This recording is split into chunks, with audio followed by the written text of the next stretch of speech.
എന്തൊക്കെയായിരുന്നു. യൂട്യൂബിൽ നോക്കി മീൻകറി ഉണ്ടാക്കുന്നു, ഫിഷ് ഫ്രൈ ഉണ്ടാക്കുന്നു. ഇപ്പൊ എന്തായി? എല്ലാം ഹുദാഗവ. ഇവന് എന്തോ സംഭവിച്ചിട്ടുണ്ട്, അല്ലെങ്കിൽ അവ ഇങ്ങനെയൊന്നും കാണിക്കൂല. എന്തോന്നാണെങ്കിലും മനുഷ്യൻ കഴിക്കാൻ ഉണ്ടാക്കി വെച്ചേക്കണ എടുത്ത് കളയാമോ? എന്ത് ടേസ്റ്റ് ആണെന്ന് അറിയാമോ മീൻകറിക്ക്? അല്ലേ നീ ഒറ്റൊരുത്തിയാണ് ആ ഫിഷ് ഫ്രൈ എടുത്ത് കളയാനുള്ള കാരണം. അത് ഞാൻ ഇത് കളഞ്ഞില്ലല്ലോ എന്ന് ഞാൻ പറഞ്ഞേ ഉള്ളൂ. കളഞ്ഞില്ലല്ലോ എന്നല്ല, ഇനി ഫിഷ് ഫ്രൈ കൂടി ഇരിക്കണ അതും കൂടെ എടുത്ത് കളയുവോ എന്ന് പറഞ്ഞ് നീ ഉണക്ക പറയണോ എടുത്തോണ്ടേ കളഞ്ഞത്. ഞാൻ പറഞ്ഞോ എന്താണ് സംഭവിച്ചത്? പിന്നെ ചേട്ടൻ എങ്ങനെയെങ്കിലും പറഞ്ഞ് നമ്മൾ ആശുപത്രി കൊണ്ടേ കാണിക്കണം, എന്നാലേ വട്ട് മാറ്റാൻ പറ്റുള്ളൂ. പിന്നെ ഓടിച്ചെന്നോട് ഇപ്പൊ വരും ആശുപത്രി. എടി തന്ത്രപരമായിട്ട് വിളിക്കണം. എന്തോന്ന് തന്ത്രപരം? ഹോസ്പിറ്റലിൽ ഏതെങ്കിലും ഒരു രോഗിയെ ജപിച്ച് ചികിത്സിച്ച് ഗുണപ്പെടുത്തണം എന്നെന്തെങ്കിലും പറഞ്ഞ് സ്വാമി ഒന്ന് വരുമോ എന്ന് വിളിച്ചാൽ വരും. സത്യം അത് കൊള്ളാം കേട്ടോ അല്ലേ? അത് പൊളി ഐഡിയ. അങ്ങനെ വിളിച്ചാൽ മതി. അങ്ങനെ പറഞ്ഞോ? അങ്ങനെ വിളിച്ചോണ്ട് പോവാ. കുറച്ചു നേരത്തേക്ക് നമ്മൾ അങ്ങ് അക്സെപ്റ്റ് ചെയ്യണം, സ്വാമിയായിട്ട് നമ്മൾ അങ്ങ് കാണണം. അപ്പൊ ശരിയാവും. അതൊക്കെ ഞാൻ അഭിനയിക്കാൻ ഞാൻ കഴിഞ്ഞിട്ടുള്ളൂ. അതെനിക്കറിയാം. നീ ഓവറാക്കായിരുന്നു. ഛന്ദാംസി യസ്യ പർണാനി യസം യസ് വേദവത്. Yes sir. ചിന്നു നണിക്കും, എല്ലാവരും നണിക്കും. അച്ഛനും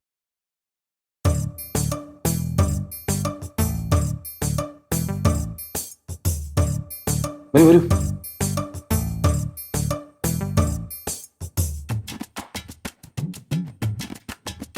നീ കുളിച്ചാണോ? ഞാൻ കുളിച്ചില്ല.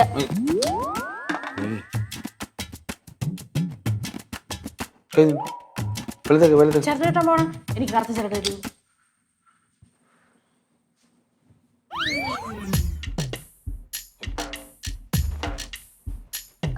അങ്കിൾ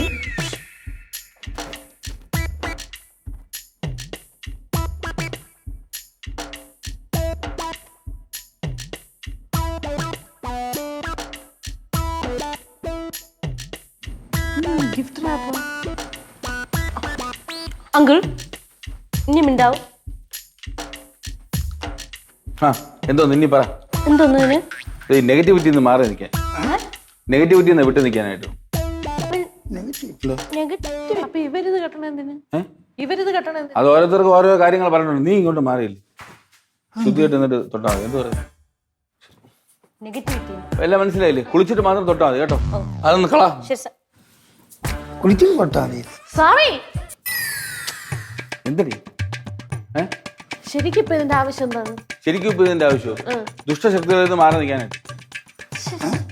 എന്നിട്ട് ഇങ്ങനെ ഓടി പോണ ദുഷ്ടശക്തിന്ന് മാറിയുന്ന ആരെന്റെ അടുത്ത് നിന്നാ കൊള്ളാടി. എന്നെ അപ്പൊ ദുഷ്ടശക്തി എന്നല്ലേ? അയ്യോ അങ്ങനല്ല. മനസ്സിലായി. ഹേയ് മാറി നിൽക്കും മാമ. തരടി ഇതൊക്കെ അടുത്തത്.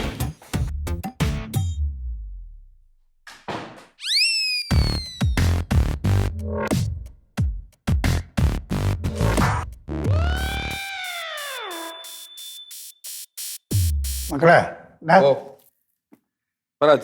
നിനക്ക് എന്താണ് പ്രശ്നം? എനിക്കെന്തോ പ്രശ്നം? അല്ല, നീ മുറിക്കകത്ത് കയറിയിരുന്ന് പൂജയും അതും ഇതുമായിട്ടൊക്കെ നടക്കുന്നത് എന്താണ് ഉദ്ദേശം? പറ. അച്ഛ, ഈ പൂജയും ദൈവകാര്യങ്ങളും ചെയ്യുന്നത് പ്രശ്നമാണ് അച്ഛ. ആ ചിന്താഗതിയാണ് അച്ഛ ആദ്യം മാറ്റേണ്ടത്. എന്തിങ്ങനെ? ഇടാ നോക്ക്, നീ ചെറു പ്രായമില്ലേ, നിനക്ക് വലിയ വയസ്സൊന്നും ആയില്ലല്ലേ. ഈ ഭക്തി മാർക്കറ്റിൽ പോണത് കൂടുതലും വയസ്സന്മാരാണ്, അല്ല ചെറുപ്പക്കാരൻ. അതാണ് ഞാൻ നിന്റെ അടുത്ത് ചോദിക്കുന്നത്, എന്താണ് നിന്റെ ഉദ്ദേശം? എനിക്ക് കാര്യം പിടികിട്ടി. ഞാൻ അച്ഛൻ്റെ അടുത്ത് ഒന്ന് രണ്ട് കാര്യം പറയട്ടെ. അച്ഛൻ ഉദ്ദേശിക്കുന്ന ഭക്തി എന്താണെന്ന് അറിയാം? ഈ പാർട്ട് ടൈം ആയിട്ടുള്ള ഭക്തിയാണ്. നമുക്ക് എന്തെങ്കിലും കാര്യസാധ്യത്തിന് വേണ്ടിയോ നമുക്ക് ലക്ഷ ടൈം ഹോബിയായിട്ട് ദൈവത്തിനെ പ്രാർത്ഥിക്കുന്നത്, അത് ഞാൻ വിശ്വസിക്കുന്നില്ല. നമ്മുടെ ജീവശ്വാസം പോലെ ആക്കണം ഭക്തി, എന്നും നമ്മുടെ ഉള്ളിലുണ്ടാവണം. മനസ്സിലായില്ലേ? എന്നും എന്താണ് നിനക്ക് അമ്പലത്തിൽ പോയാൽ പോരെ? അമ്പലത്തിൽ പോയാൽ മതി. അമ്പലത്തിൽ പോകുന്നുണ്ടല്ലോ. അല്ലാതെ ഈ മുറി നടത്തിയിട്ട് ഇങ്ങനെ പൂജയും ഇതുമായിട്ടൊക്കെ നടന്ന ആൾക്കാർ കേട്ട എന്തൊരു പറഞ്ഞില്ല. മക്കളൊരു കാര്യം ചെയ്യും, ഇതെല്ലാം കളഞ്ഞിട്ട് പണ്ട് നീ എങ്ങനെ നടന്നു, കൂട്ടുകാരുമായിട്ടൊക്കെ ഭയങ്കര കമ്പനിയായിട്ടൊക്കെ നടന്നിട്ട് അവരെ കൂടെ കമ്പനിയായിട്ട് ചേർന്ന് നടമക്കളെ, അതല്ലേ നല്ലത്. അച്ഛാ മിണ്ടാ ശാന്തി ശാന്തി. അച്ഛാ ഈ ആവശ്യമില്ല. ശാന്തി. അങ്ങനെയൊന്നും നമ്മളെ ഒരു അച്ഛൻ മോൻ്റെ അടുത്ത് പറയണ്ടാണ് അച്ഛാ, കൂട്ടുകാരൻ കറങ്ങി കിടക്കാനൊക്കെ. അതുപോലെ നാട്ടുകാരായിട്ട് എന്ത് പറയും? അത് നല്ലൊരു സിദ്ധനായെന്ന് പറയും, അല്ല എന്തെന്ന് പറയാം? അതച്ഛന് നാണക്കേടാണ്. അഭിമാനിക്കില്ലേ വേണ്ടത് അച്ഛൻ? അത് പോട്ടെ, നീ വീട്ടിൽ കയറി നിങ്ങളുടെ മീൻ വയ്ക്കാൻ പാടില്ല, ഇറച്ചി വയ്ക്കാൻ പാടില്ല, ഇവിടെ മൊത്തം സച്ചി ബുക്കാക്കണം എന്നൊക്കെ പറഞ്ഞ ഒന്ന് ആലോചിച്ച് മക്കളെ, വലിയ ബുദ്ധിമുട്ടല്ലേ മക്കളെ? ഞാൻ ഈ പൂജയും കർമ്മങ്ങളൊക്കെ ചെയ്യണത് എൻ്റെ മാത്രം നന്മയ്ക്ക് വേണ്ടിയിട്ടാണെന്നാണ് അച്ഛൻ വിശ്വസിക്കുന്നത്. നമ്മളെ വീട്ടിൽ എല്ലാവർക്കും ഒരു നല്ല കാര്യം വരാൻ വേണ്ടിയിട്ടില്ലേ? അപ്പൊ നിങ്ങൾക്ക് ആഹാരം പോലും ക്രമീകരിക്കാൻ വയ്യെങ്കിൽ, എൻ്റെ കൂടെ നിൽക്കാൻ താല്പര്യമില്ലെങ്കിൽ അത് എന്തോ അത് മനസ്സിൻ്റെ ഇതാണ്. എനിക്ക് ഇതിനകത്ത് കൂടുതലൊന്നും പറയാനില്ല അച്ഛാ, ഞാൻ പോകണം, എനിക്ക് സമയമായി. നീ എവിടെ പോണത്? എനിക്ക് ഒന്നാം സമയമില്ല അച്ഛാ, ഞാൻ പറഞ്ഞാൽ അച്ഛന് ഇഷ്ടപ്പെടില്ല. അത് എന്തിനു മക്കളെ, നീ എവിടെ പോണെന്ന് പറ. എനിക്കൊരു മെഡിറ്റേഷൻ സമയമായി, ഞാൻ അത് കയറാൻ പോകും. അച്ഛൻ വരുന്നുണ്ടോ?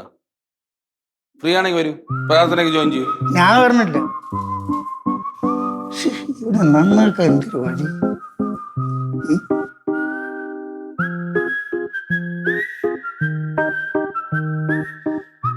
സ്വാമി, ഓ മലരും പൊരിയും കിട്ടിയിട്ടുണ്ട്. അത് പഴോട്ട് കുഴയ്ക്കുമ്പോൾ കൽക്കണ്ട ഇടണോ ശർക്കര ഇടണോ? അല്ല, ഇങ്ങനെ സംസാരിക്കേണ്ട കാര്യം? ബഹുമാനം. ബഹുമാനം അത് നല്ലത്. അല്ല, ഉത്തരം പറഞ്ഞില്ല. കൽക്കണ്ടം വേണ്ട, ശർക്കര മതി. കേട്ടുവല്ലോ. പിന്നെ സ്വാമി. പിന്നെ സ്വാമിയോ? അതല്ല സ്വാമി, പൂജയ്ക്കുള്ള മുല്ലപ്പൂ കിട്ടിയിട്ടില്ല. ചെമ്പരത്തി പൂട്ട് അഡ്ജസ്റ്റ് ചെയ്യാൻ പറ്റുമോ? ചെമ്പരത്തി പൂട്ട് അഡ്ജസ്റ്റ് ചെയ്യാം. കുറച്ച് വെളിച്ചെണ്ണ ഒഴിച്ചിട്ടുണ്ട്, ഇവിടെ ഇങ്ങനെ തലയെ തേച്ച് കൊടുത്താൽ മതി. താളിയായിട്ട് ഉപയോഗിക്കും. ശരി സ്വാമി. പൂജയുടെ കാര്യം പറയുമ്പോഴേ മുല്ലപ്പൂ തന്നെ വേണം. ഒപ്പിക്കാം സ്വാമി. ഒപ്പിക്കണ്ട, വാങ്ങിച്ചാൽ മതി. ശരി സ്വാമി. സ്വാമി, അവസാനമായിട്ട് അവിടത്തേക്ക് ഒരു കാര്യം അറിയിക്കാറുണ്ട്. ഇതുകൊണ്ട് എവിടെയെങ്കിലും പുറപ്പെട്ടു പോകാൻ ഉദ്ദേശിക്കുന്നുണ്ടോ? അല്ല, ഇതും പറഞ്ഞിട്ട് പോവാമായിരുന്നു. സ്വാമി, നമ്മൾ കുറച്ചു നേരമായിട്ട് ഈ പച്ചക്കറി ഇങ്ങനെ ഭക്ഷിച്ച് മടുത്തിരിക്കുകയായിരുന്നു. അതുകൊണ്ട് ഞങ്ങൾ ഒരു ചിക്കൻ ബിരിയാണി ഓർഡർ ചെയ്യുന്നത് കൊണ്ട് സ്വാമിക്ക് എന്തെങ്കിലും വിരോധം? എനിക്കൊരു വിരോധമില്ല. ഇത് അല്ല, വിരോധം ചിക്കൻ ബിരിയാണിയാ? സ്വാമി, സ്വാമിക്കൊരു ബുദ്ധിമുട്ടില്ലാത്ത രീതിയിൽ നമ്മൾ എങ്ങനെയെങ്കിലും അത് കഴിച്ചോളാം. ഏതെങ്കിലും മൂലയെ കൊണ്ടുവച്ച് കഴിച്ചോ, എന്റെ ദൃഷ്ടി അതിൽ പെടരുത്. അത് ഞാൻ നോക്കിക്കോളാം. ഓക്കെ. അതന്നെ, സ്വാമി താഴ്പോട്ട് വരാതിരുന്നാ മതി. താഴ്പോട്ടിയാ? അങ്ങനല്ലേ പറയുന്നത്? ചിന്നു എന്ത് തിന്നു? താഴ്പോട്ടാ. സ്വാമി താഴോട്ട് വരാതിരുന്നാ മതി, അല്ലേ പിങ്കി? അങ്ങനെയല്ലേ വേണ്ടത്? അമ്മായി, അങ്ങനെ ഇനിയാ വേണ്ടത്. ശരി സ്വാമി. ശരി.